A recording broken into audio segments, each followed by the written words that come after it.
हाँ तो बच्चों, आज का हमारा टॉपिक है cottage and small scale industries, कुटीर तथा लघु उद्योग। अब ये कुटीर तथा लघु उद्योग क्या होते हैं, इनके बारे में जानने से पहले हम क्या करते हैं, ये जो उद्योग हैं इनका वर्गीकरण कर लेते हैं। आपने उद्योगों का वर्गीकरण या उद्योगों की किस्में जो हैं पिछले लेक्चर में की हुई हैं। तो उसमें आपने क्या पढ़ा था उद्योगों की किस्मों में? उसमें आपने पढ़ा था प्राइमरी इंडस्ट्री, सेकेंडरी इंडस्ट्री और टर्शरी इंडस्ट्री, यानी कि प्राथमिक उद्योग, गौण उद्योग और सेवा उद्योग या फिर तृतीयक उद्योग।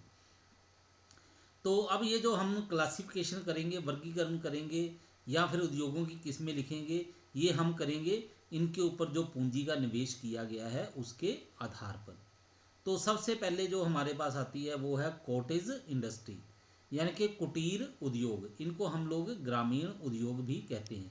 ग्रामीण इसलिए कहते हैं क्योंकि ये वाले जो उद्योग है ज़्यादा करके गांव में स्थापित होते हैं। गांव में इन उद्योगों में काम किया जाता है। ये उद्योगों जो है इनकी स्थापना कहाँ पे होती है? ये ज़्यादा करके गांव में होती है, इसलिए हम इसको ग्रामीण उद्योग भी कहते हैं।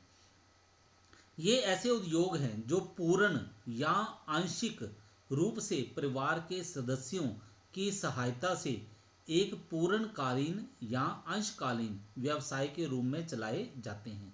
इन उद्योगों में बहुत कम पूंजी का निवेश किया जाता है। ये उद्योग परंपरागत उत्पादों को परंपरागत तकनीक से बनाते हैं। तो इस उद्योग के बारे में क्या कहा जाता है? पहली बात तो ये है कि ये उद्योग जो है गांव में स्थापित होते हैं, ठीक है। फिर इनमें जो काम करने वाले व्यक्ति होते हैं वो कौन से होते हैं? वो होते हैं एक परिवार के सदस्य। जो परिवार के मेंबर हैं वही इन उद्योगों का संचालन करते हैं, इन उद्योगों को चलाते हैं। तो इन उद्योगों को चलाने के लिए क्या है, वो या तो पूर्णकालीन या फिर अंशकालीन व्यवसाय के तौर पे इनका उपयोग करते हैं, ठीक है। यानी कि इनको पूर्णकालीन या फिर अंशकालीन तौर पे भी चलाया जाता है। पूर्णकालीन का मतलब होता है कि एक टाइम रखा जाता है कि सुबह से लेके शाम तक काम करना है। अंशकालीन का मतलब होता है कि पहले कोई बाहर के काम जो है वो निपटा लिए, उसके बाद जो कुछ टाइम मिलता है, जब जब जिस जिस मेंबर को टाइम मिलता है वो घर आके ये जो काम है इसमें कर लेता है। इसको अंशकालीन बोला जाता है।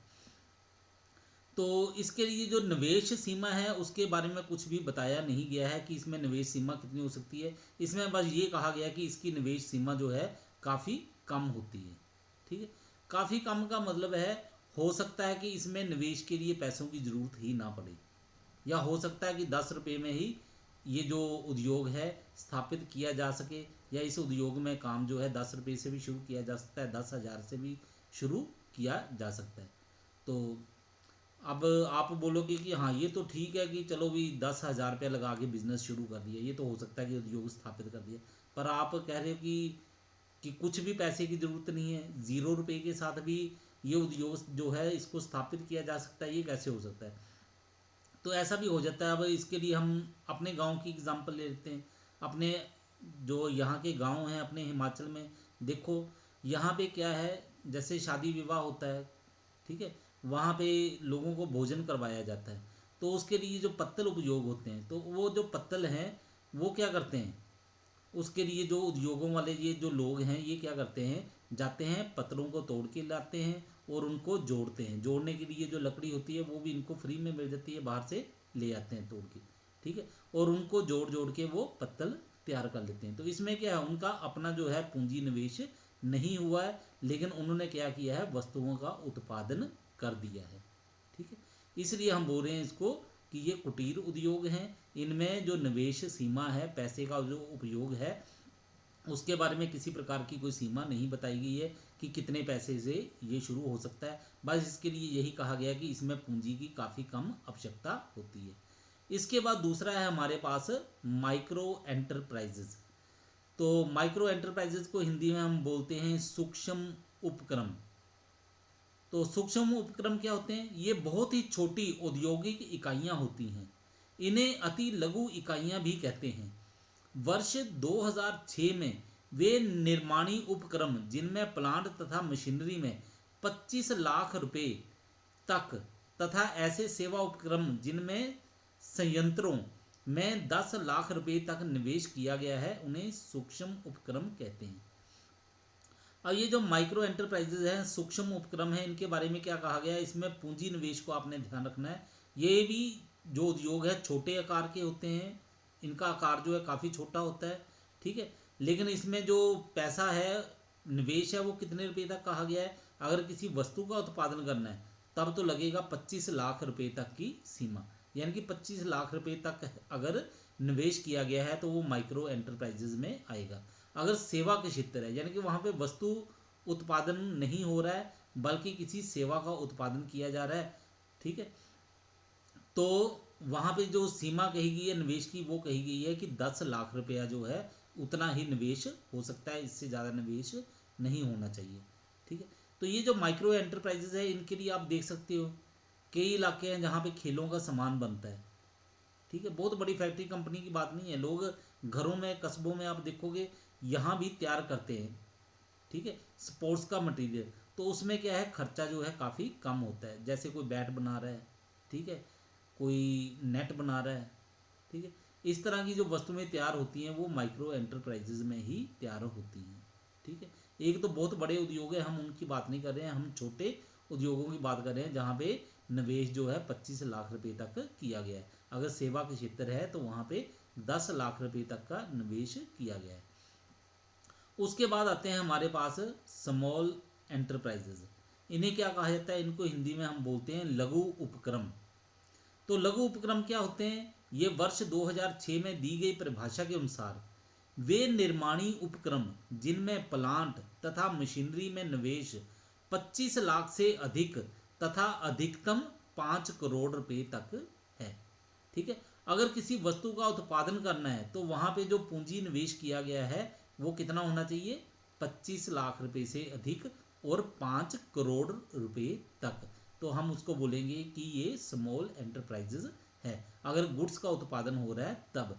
अगर किसी सेवा का उत्पादन हो रहा है तो वहाँ पे जो संयंत्र है, इक्विपमेंट लगे हुए हैं, उनमें निवेश जो है वो कितना होना चाहिए, वो 10 लाख रुपए से अधिक और 2 करोड़ रुपए से कम तक का, ठीक है। तब हम उसको बोलेंगे कि ये लघु उपक्रम है।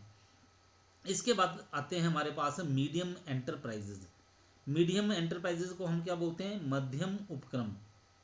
इन्हें पहली बार वर्ष 2006 में परिभाषित किया गया। ऐसी निर्माणी उपक्रम जिनमें प्लांट तथा मशीनरी में निवेश 5 करोड़ रुपए से अधिक तथा अधिकतम 10 करोड़ रुपए तक है, ठीक है। अगर किसी वस्तु का उत्पादन किया जा रहा है तो वहां पे निवेश कितना होना चाहिए, 5 करोड़ रुपए से अधिक परंतु 10 करोड़ रुपए से कम। अगर किसी सेवा का उत्पादन किया जा रहा है तो वहां पे जो इक्विपमेंट लगे हैं उसमें निवेश कितना होना चाहिए, वो होना चाहिए 2 करोड़ रुपए से अधिक और 5 करोड़ रुपए से कम, या फिर 5 करोड़ रुपए तक। तब हम इसे बोलेंगे कि ये मध्यम उपक्रम है। उसके बाद आता है हमारे पास लार्ज स्केल इंडस्ट्रीज, ठीक है, इनको हम बोलते हैं बड़े स्तर के उद्योग। तो ये क्या है, ऐसी औद्योगिक इकाइयां जिनमें निवेश मध्यम उपक्रमों की अधिकतम सीमा से अधिक है, उन्हें बड़े स्तर के उद्योग कहा जाता है। तो लार्ज स्केल इंडस्ट्रीज क्या है, जिनमें निवेश की सीमा जो है, जो मीडियम एंटरप्राइजेस थे उनकी निवेश सीमा में जो अधिकतम सीमा थी उससे अगर अधिक है तो इसको हम बोलेंगे कि ये बड़े स्तर के उद्योग हैं, ठीक है। अब अगर इस तरह से आप पढ़ोगे सुनोगे तो थोड़ा सा भूलने का भी डर रहता है, याद रखने में भी मुश्किल होती है। तो इसके लिए हम क्या है, एक टेबल बना लेते हैं, टेबल से हम इसे आसानी से समझ सकते हैं। तो ये देखो हमने टेबल बना दिया, type of industry, investment in plant and machinery, यहाँ पे मैन्युफैक्चरिंग इंडस्ट्री है, यहाँ पे सर्विस। अगर कॉटेज इंडस्ट्री की बात करें तो निवेश सीमा का कोई उल्लेख नहीं किया गया, बहुत ही कम निवेश जो है इसमें होता है। माइक्रो एंटरप्राइजेज देखो, मैन्युफैक्चरिंग है तो 25 लाख रुपए तक का निवेश होता है, अगर सर्विस इंडस्ट्री है तो यहाँ पे 10 लाख रुपए तक का निवेश होता है। स्मॉल एंटरप्राइजेज में देखो 25 लाख रुपए से ज़्यादा और 5 करोड़ रुपए से कम। अगर सेवा के क्षेत्र है तो 10 लाख रुपए से अधिक और 2 करोड़ रुपए तक। अब अगर मीडियम एंटरप्राइजेज देखें तो इसमें क्या है, 5 करोड़ रुपए से अधिक होगा और 10 करोड़ रुपए तक अगर गुड्स का प्रोडक्शन हो रहा है तब।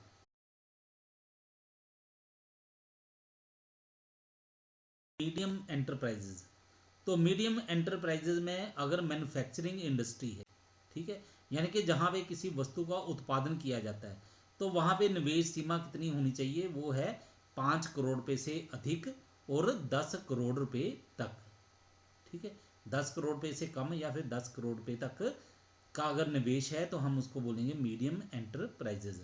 अगर सेवा का क्षेत्र है तो वहाँ पे क्या है, वहाँ पे निवेश सीमा है वो है 2 करोड़ रुपये से अधिक और 5 करोड़ रुपये तक, यानी कि 5 करोड़ रुपये से कम भी हो सकता है और 5 करोड़ रुपये तक भी हो सकता है, ठीक है। इसके बाद जो है वो है लार्ज स्केल इंडस्ट्रीज, बड़े स्तर के जो उद्योग हैं, इसमें सीमा क्या बताई गई है, अगर गुड्स का उत्पादन करना है, ठीक है, मैन्युफैक्चरिंग है, तो वहाँ पे क्या है 10 करोड़ रुपये से अगर अधिक का निवेश किया गया है तो इसको हम बोलेंगे लार्ज स्केल इंडस्ट्रीज। अगर सेवा के क्षेत्र है तो उसमें अगर 5 करोड़ रुपये से अधिक का निवेश किया गया है, ठीक है, तो उसे हम बोलेंगे कि ये लार्ज स्केल इंडस्ट्रीज हैं। तो आपने क्या करना है, इसको याद करने के लिए इस तरह से टेबल बना लेना। टेबल में अगर आप देखोगे तो आपको याद करने में बिल्कुल आसानी रहेगी।